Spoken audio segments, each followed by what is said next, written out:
the Lord appearing to Samuel. Samuel was a young boy, and revealing to him what was the fate of Eli and his household. The priesthood would be taken away. Both of his sons would die on the same day, and that would be the sign that that was going to happen. By the end of chapter 3, we see Samuel as a man. He has grown up to the point where he's now judging all of Israel, from Dan to Beersheba. How many years that has taken, we don't know.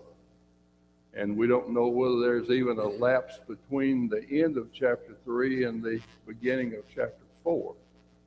But we know that at this particular time, there is war about to take place between Israel and the Philistines again.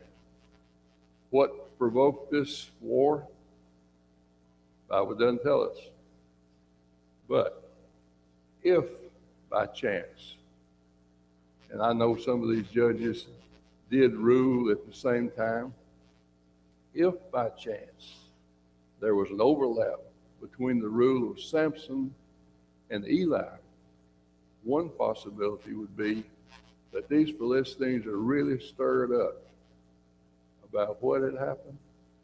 Samson had collapsed their temple and killed a number of people at his death. A possibility. We don't know. But whatever the situation was, we see the two armies camped near Apex, and let me just show that map. That is located over here on the border of Ephraim and Manasseh. And Ebenezer is not really given the exact location, but obviously it would be nearby if they're about to engage in battle. So, as the battle takes place, we see Israel being defeated rather badly. 4,000 men of Israel are killed. And they ask the question, well, why? Why has the Lord defeated us? You reckon they ought to have been looking at the way they're living? If you went back to chapter 2 and verse 24, God had told Eli, he said, and your sons, ye make the Lord's people to transgress. So obviously these people are still not obeying God's command, and he is allowing the Philistines to win this particular battle.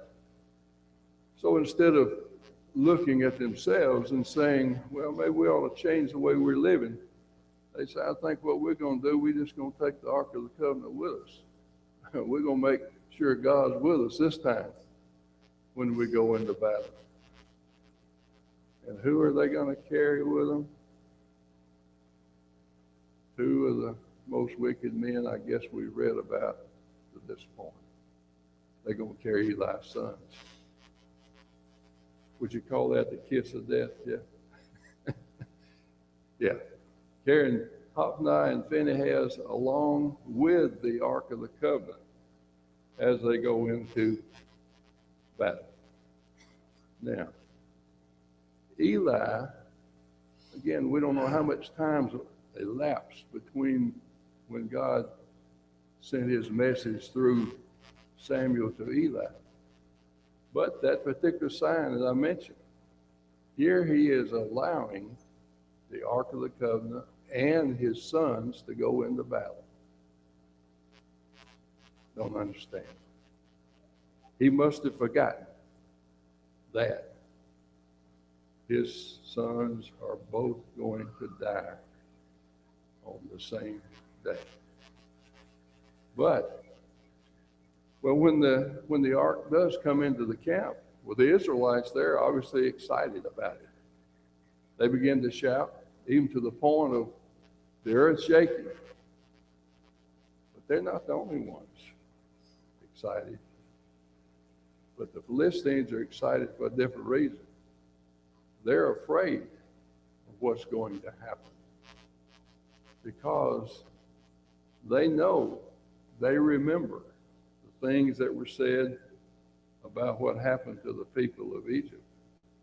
And they're questioning in their mind as to what's going to happen to them. Woe unto us! Who can deliver us from these gods?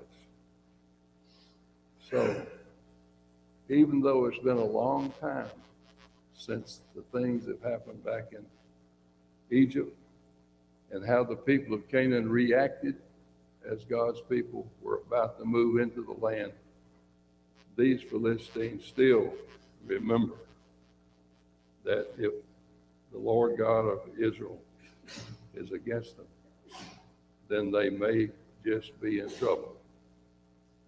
But they don't lay down and just roll over. They say, we're going to have to go out and fight hard because we don't want to become under the oppression of the Hebrews like they have been to us. Oppression is tough. And these people obviously do not want to become the servants again of the Israelites.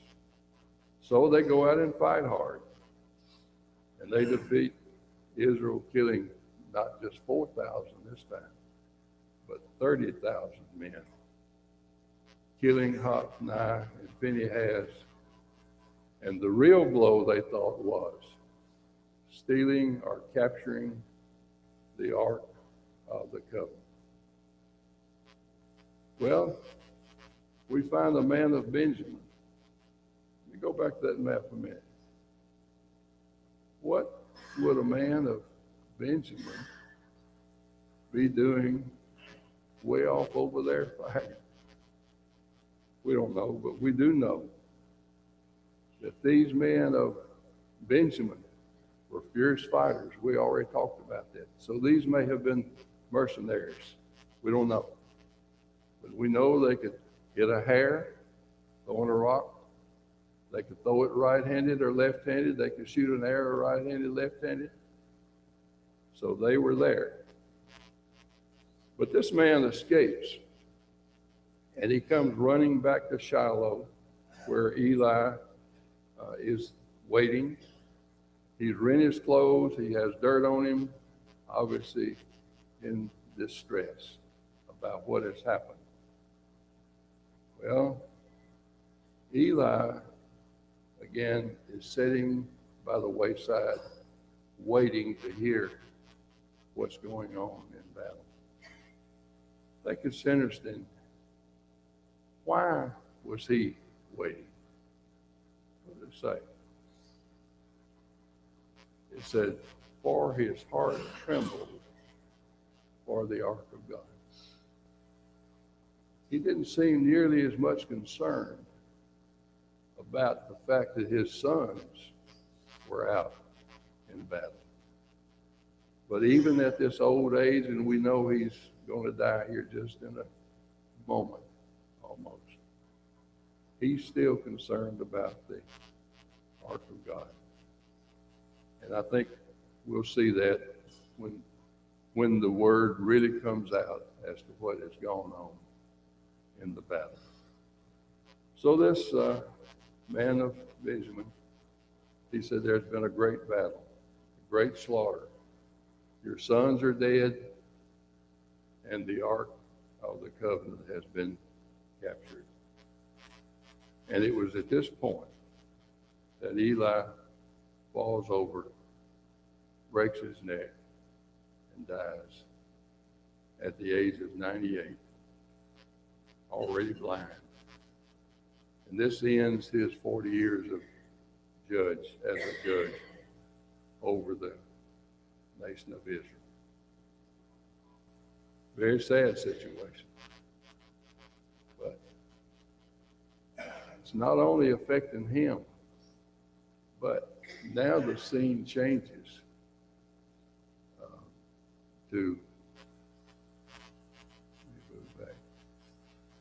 the scene changes to the wife of Phinehas. She's with child to the point where the child is about to be born. And so when some of this news comes to her, then she goes into labor. Her husband has been killed. Her father-in-law has now fell over dead. And she hears that the Ark of the Covenant has been taken. So the midwife, realizing that she is near death, tells her, do not fear, because you have borne a son. But this is not anything to comfort her, because she names her son Ichabod, which means inglorious. And she says, the glory has departed from Israel, for the ark of God has been taken. So, again, it seems like the impact on her was greater when she heard about the Ark of the Covenant than it was when she heard about the death of her husband and her father-in-law. We don't know for sure that Shiloh was destroyed at that particular time by the Philistines, but if you go over to Jeremiah chapter 7, we'll look at one of these real quick. There's some statements made there that indicates that Shiloh may have been destroyed, and we know that the tabernacle was never mentioned again as being at Shiloh in the days of Saul. Remember it being at Nob. That's where David went to as he was trying to escape Saul, and as a result, 80 or 85 priests died. Later on, it may have been at Gibeon. If you look at Jeremiah chapter 7, verse 12, it said, but go ye now unto my place which was in Shiloh, where I set my name at the first, and see what I did to it for the wickedness of my people Israel. And now because you have done all these works, saith the Lord, and I spake unto you, rising up early and speaking, but you heard not, and I called you, but you answered not. Therefore will I do unto this house, which is called by my name, wherein you trust, and unto the place which I gave to you and to your fathers, as I have done to Shiloh. So again, at some point, we know Shiloh was destroyed, and possibly during this particular battle. Now, the Philistines must have been feeling pretty good. They've captured the ark. They carry it into their temple, place it before their god, Dagon. But something kind of strange happens. The next morning, Dagon is face down, right in front of the Ark of the Covenant.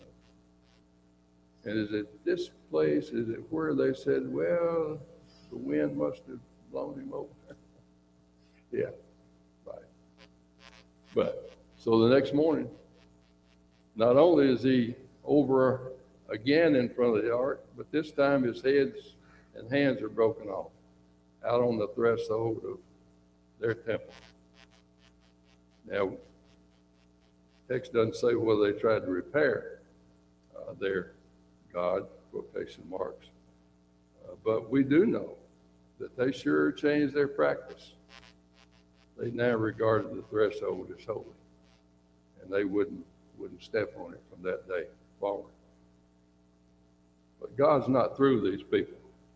He's going to put some real hard punishment on them. I think in verse 6 says that the hand of the Lord would be hard against them. Maybe that's not exactly what it says. But anyway, he is going to strike these people with humors. Let me move over just another chart or two. This is the area, of course you recognize that as the area of the Philistines Ekron, Ashdod, Ashkelon, Gaza, back over there, several of these areas. That's where we're talking about. And we'll also notice that the ark will be returned to Bethshemesh, which is along here, and finally to Jerim, however you pronounce that, over in the land of Benjamin. But back to the story. God is going to strike these people with tumors. He starts with the people of Ashdod, and they say, "Oh, let me get this thing away from here." So they move the ark down to the Gath, and nothing has changed. It says even the small and great, young and old in Gath, they're also struck with tumors. So they move it to Ekron. And these people, they're not real happy. They said, "Get it out of here." So they brought it about the ark of the Lord. Is it because they want to slay us and our people? And so they don't want to have that ark, and they're also struck with tumors, and even many of them died. Verse 11 says, "For there was a deadly destruction throughout all the city." So in the land of the Philistines, we find a situation of panic.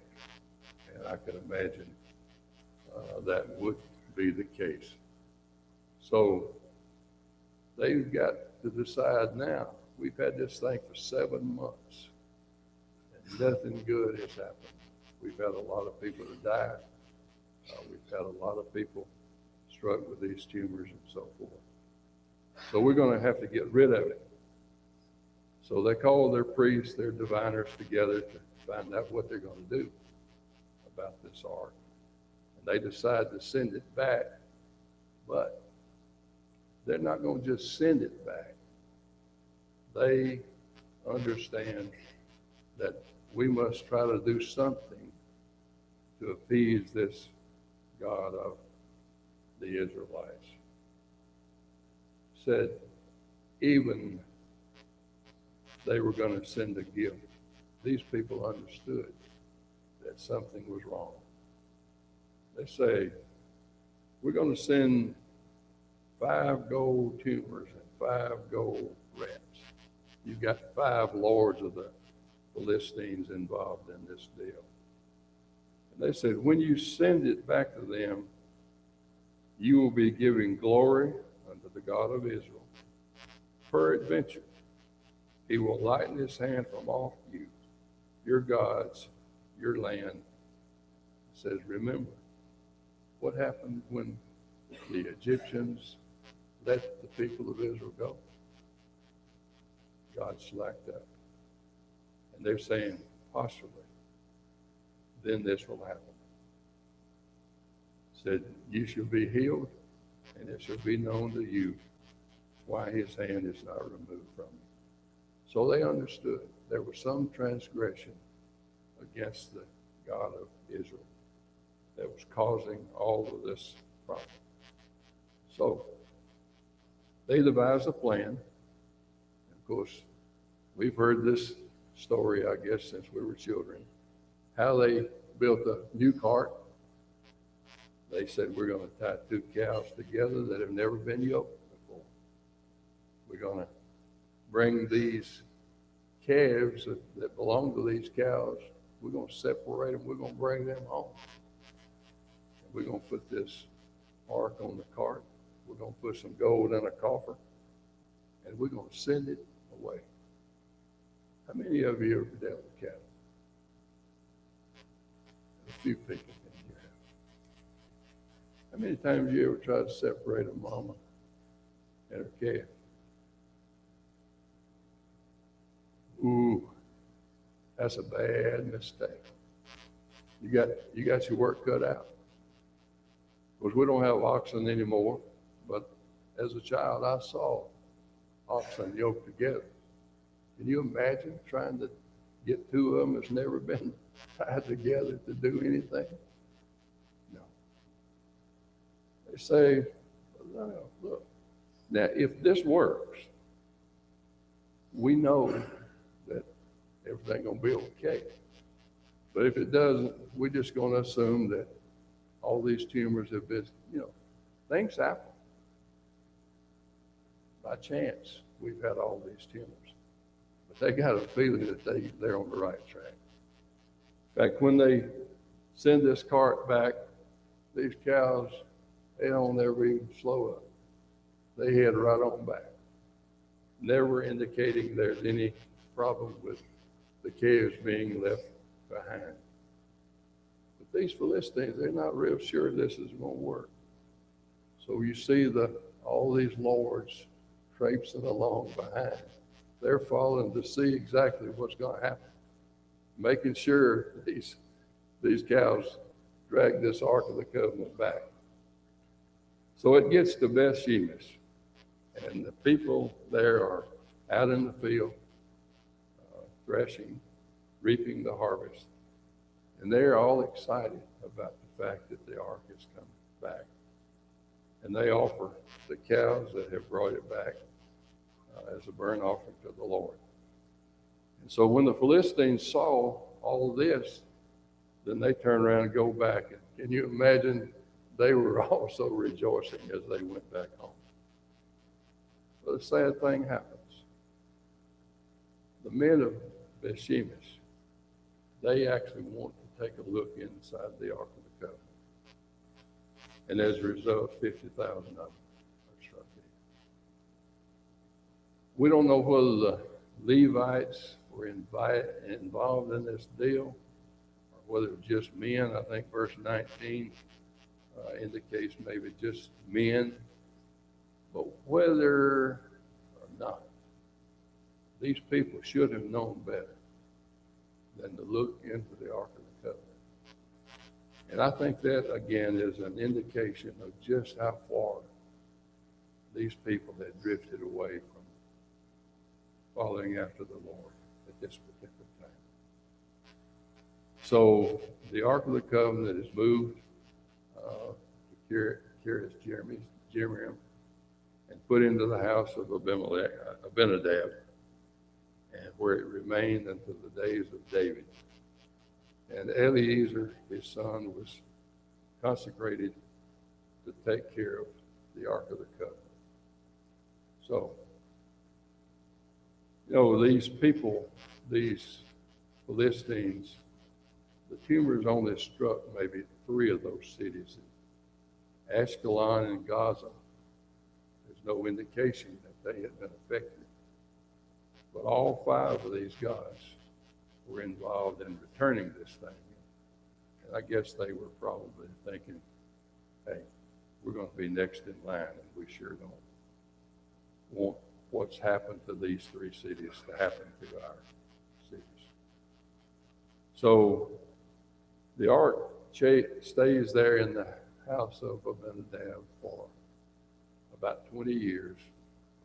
And we see Israel apparently still not following after the Lord, not listening to the counsel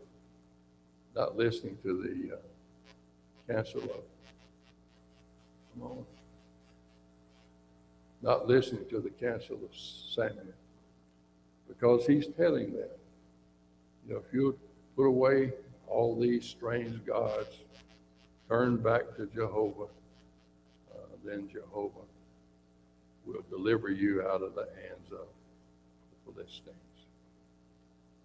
Well, the people decide to listen, it seems, that after a while.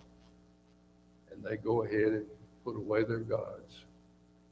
They gather in the land of Benjamin at the city of Mizpah. And there, Samuel is offering a sacrifice on behalf of the people, offering up prayers and so forth. Well, the Philistines hear about it, and they're pretty upset about this. And so they gather and are about to attack the children of Israel again. And so we see the people of Israel begging Samuel not to stop crying out to the Lord for deliverance. And so he does continue to do that on their behalf. And we see God intervening, sending a thunderstorm. And as a result, Israel defeats the Philistines that day. I like the way it says, he discomforted them. Yeah, discomforted them. It said the men of Israel pursued and smote the Philistines. And here we see Samuel taking a stone, as is often done, placing it in a particular location as a memorial. And this place was called Ebenezer, which means stone of help. Hitherto the Lord has helped us. What's the song we sing? Raise my what? Ebenezer, hitherto. So that's where we get the song that we sing. Jehovah, he is our help. So when we forget that, we're going to be in trouble just like the Israelites had been for a number of years. So at this point, at least momentarily, the Philistines have been subdued. All the cities that they had captured over the years were restored to Israel. And it says also, there was peace with the Amorites. Now on the next chart, I've got a map. This location, Samuel lived at the city of Ramah, which is kind of in the central part of Benjamin. And from that point, for the next several years at least, he's going to make a little, come back here. I did it. Wrong button. Over the next few years, he's going to be making a tour, going to 3 different cities each year: Mizpah, Gilgal, and Bethel. And then each year he will go back to his home, back at the city of Ramah.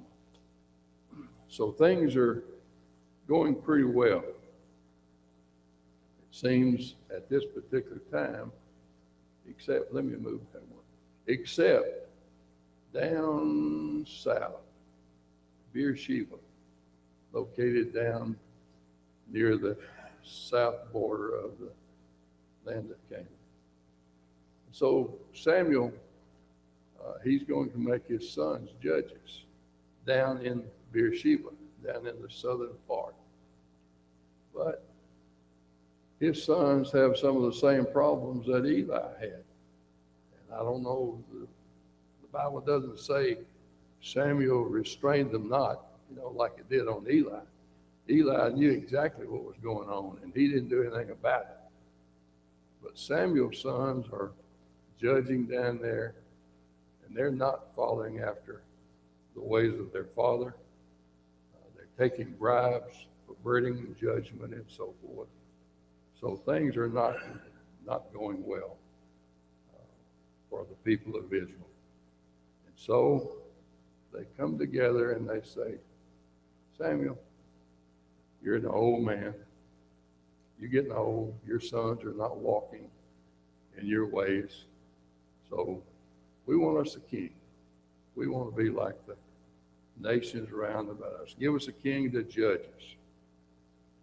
Samuel is very much displeased with their request, but he prays to God about the matter. And we see God explaining to Samuel, they haven't rejected you. They have rejected me, that I should not reign over them.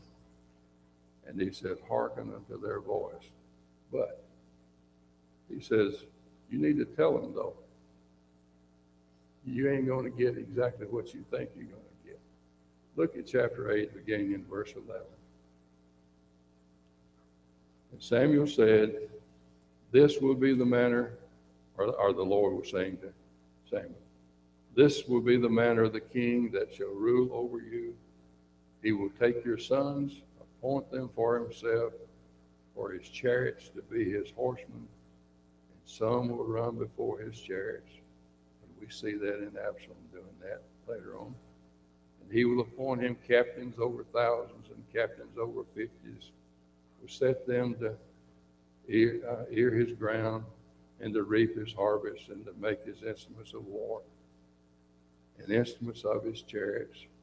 And he will take your daughters to be confectionaries, to be cooks, to be bakers, and he will take your fields, your vineyards, your olive yards, given even the best of them, and give them to his servants.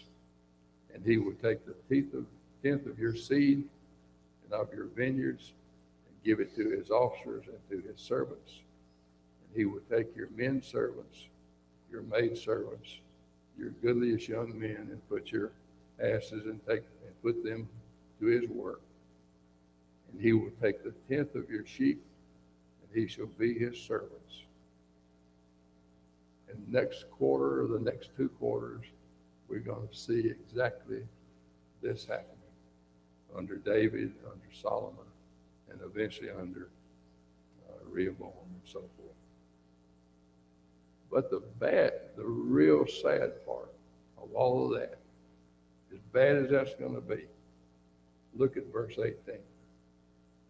And ye shall cry out in that day because of your king, which ye have chosen you. And the Lord will not hear you in that day. That's the sad part of all of it. They might have handled the oppression to some degree, but the Lord is not going to deliver it from it. But verse 19, and I think this is a whole lot like us sometimes. Nevertheless, the people refused to obey the voice of Samuel, and they said, nay, but we will have a king over us, that we also may be like all nations, and that our king may judge us, and go out before us and what? And fight our battles. What a sad state of affairs. Hadn't been but just a few days, or maybe months. Thunderstorm comes, wipes out the Philistines, and they say, we need somebody to go out and fight our battles for us. What a sad, sad commentary. But Samuel, he heard the words of the people, and he rehearsed them in the ears of the Lord. And the Lord said to Samuel, hearken unto their voice, and make them a king. And Samuel said unto the men of Israel, go ye every man unto his city. And next week, or Wednesday, we will actually start looking at the book of Ruth, I think it is, or maybe we will go back. Yeah, I think the book of Ruth. And then eventually we'll go back and pick up the last couple of chapters of the book of Judges. But this is where we'll end in 1 Samuel. Next quarter we'll pick up this particular thing. Comments? I hate to have to rush through this. Got a lot of material to cover, and I was afraid we weren't going to get there, but we made it. Questions, comments? Yes. Yeah. Yeah. Lauren points out, they didn't say, how about, maybe, if everything's okay, have us a king. But we want one right now. We just strong-willed It's going to happen. So, yet sometimes we read it and say, oh, well, okay.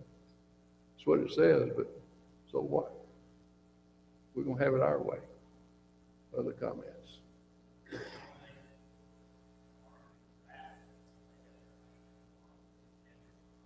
Yeah.